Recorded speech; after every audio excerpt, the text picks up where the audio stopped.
Two men were shot and killed in Westmoreland. Jamaica have a massive declining birth rate. Additional security for Gordon House after arson attack, while the Reggae girls lost by the same score in their second match. This is Undiluted News. Mikey Bones reporting. U.S. President Joe Biden has declared a new executive order that will significantly reduce the number of migrants entering the country over the border with Mexico, and it will stop migrants who cross unlawfully from receiving asylum, but only takes effect when the southern border has been overwhelmed. Immigration officials will find it easier to deport individuals who are in the country illegal, according to the Biden administration. When border crossing winds down to a safe and manageable level, the White House said the operation will come to an end. Regarding immigration, both the Democrats and the Republicans are trying to establish their credentials as leaders before the November's presidential election. Over in Jamaica, Jamaica have a massive declining birth rate. In May, the Ministry of Health revealed that the country records 30,000 births annually, which is down from 50,000 some 20 years ago. Economist Dr. Chris Stokes believes the country will have to rethink the current economic model to stave off the pressure of a decreased birth rate. He said while new strategies are needed to boost the birth rate, efforts must be directed towards increasing productivity level. He said the declining birth rate will have a negative impact on productivity, the retirement age, and innovation in the long run. Two is better than too many. I guess it works too well. Now we have the too many is not enough. Speaker of the House of Representatives Juliet Holness has announced that additional security measures will be employed at Gordon House, and this follows an incident where a Molotov cocktail was hurled at the entrance to the building, resulting in the doors being scorched. The perpetrator has not yet been caught. Police Commissioner Dr. Kevin Blake has announced a review of all security measures at state buildings. And speaking in Parliament on Tuesday afternoon, Mrs. Holness said the building was not breached and the damage was minimized by the quick response of the police on duty. The St. Elizabeth police seized an illegal firearm and 20 rounds of ammunition during an operation along the Pedro Plains Main Road on Sunday. Charges were laid against DeAngelo Gordon, a 31-year-old teacher of Linstead in St. Catherine, and it's reported that about 1 a.m. a white Nissan motor vehicle being driven by Mr. Gordon was signaled to stop, and during a search, a 9mm Ruger pistol loaded with 8 live rounds was found in his possession. 12 9mm rounds were also found inside a bag, and investigations led the police to an address associated with the suspect where an additional 49 rounds were seized. A man who was at that property was also taken into custody.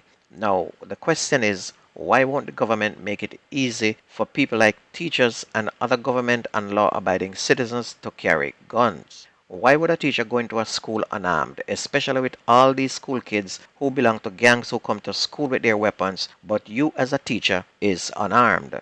And this teacher would not be in trouble if the government did not make it extremely difficult to obtain a legal permit. No law-abiding citizen in Jamaica should be without a weapon. The police have now theorized that missing primary school teacher Danielle Anglin was killed the same day she was abducted. The 29-year-old woman was last seen on May 13 when she left home in Helsha, St. Catherine for work at St. Peter Claver Primary School in St. Andrew. Skeletal remains believed to be those of Miss Anglin were discovered in bushes in Salt River, Clarendon during an investigation involving the Clarendon and the St. Catherine South Police on Monday. And investigators are to conduct forensic tests to conclusively determine the identity. A suspect is now in police custody in relation to that murder. Two men were shot and killed and another critically injured in Gordon District in White House, Westmoreland on Monday. The deceased has been identified as 24-year-old Santina Brown and 40-year-old businessman Carlington Walker, both from Gordon District. Police reports indicate that Mr. Brown and Mr. Walker were standing along a roadway after offering support to a friend whose wife had recently died when a grey Toyota Axia motor vehicle pulled up. Two men alighted the vehicle and opened gunfire at the men who ran towards a nearby shop. The gunmen gave chase and continued to fire. Mr. Brown subsequently collapsed in front of the shop and the gunmen escaped in the vehicle. When the police arrived, Mr. Brown was seen lying in a pool of blood with what appeared to be gunshot wounds to the head, neck, and chest, and Mr. Walker also received gunshot wounds to his chest. The teenager charged with the murder of 20-year-old student Akeelia White was remanded when he appeared in the Manchester Family Court on Tuesday. The teenage boy is to reappear in court on July 16. The accused was also charged with wounding with intent following the incident at the Catholic College of Mandeville in Manchester. A police report said that on May 13, about 11:50, an argument developed between White and another student. The teen reportedly left the area and later returned with a knife, which he allegedly used to inflict wounds to White's upper body and shoulder. Another male student who tried to intervene in the dispute was also stabbed in that incident. Onto sports, Mount Pleasant Football Academy has now named a new head coach just a day after it was reported that Theodore Whitmore was sacked. The new coach, Harold Thomas, who was director of football, was promoted to head coach of the Jamaica Premier League team. Thomas, who has Premier League experience including leading Dunbeholden to their first ever Premier League final in 2022, has spent the last year at the St. Anne based club dealing with their academy, and Christie said he's the ideal candidate for Mount Pleasant's new journey.